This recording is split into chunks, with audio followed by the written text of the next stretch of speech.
હાય, હું છું શૃંગાર રૂઘાણી. મિત્રો, એક માણસના જન્મથી લઈને મરણ સુધી એ ઘણા બધા સ્વપ્નો જોતા હોય છે. અને આ સ્વપ્નાઓને પૂરા કરવાની લાલસામાં એ પ્રયાસો વચ્ચે એક સંઘર્ષ હોય છે. આ સંઘર્ષમાં ક્યારેક દુઃખનો જન્મ થાય છે, તો ક્યારેક નિર્દોષ હાસ્ય પેદા થાય છે.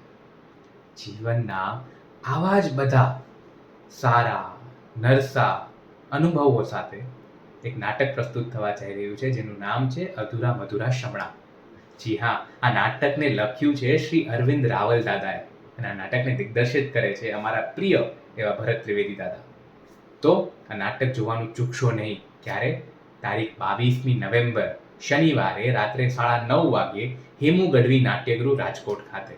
ફરી એકવાર, તારીખ 22મી નવેમ્બર રાત્રે 9:30 વાગે શનિવારે હેમુ ગઢવી નાટ્યગૃહ ખાતે. આ નાટકની ટિકિટ બુક માય શો ઉપર પણ અવેલેબલ છે અને તમે હેમુ ગઢવીથી પણ લઈ શકો છો. તો ફરી એકવાર જોવાનું ચૂકાય નહીં. આ મૌલિક હાસ્ય નાટક એટલે કે અધૂરા મધુરા શમણા એઝેલ એન્ટરટેનમેન્ટ અને રંગમિલન રાજકોટ દ્વારા આ નાટક પ્રસ્તુત થઈ રહ્યું છે, જેને લખ્યું છે શ્રી અરવિંદ રાવલ દાદાએ અને જેને દિગ્દર્શિત કર્યું છે શ્રી ભરત ત્રિવેદીએ. Thank you.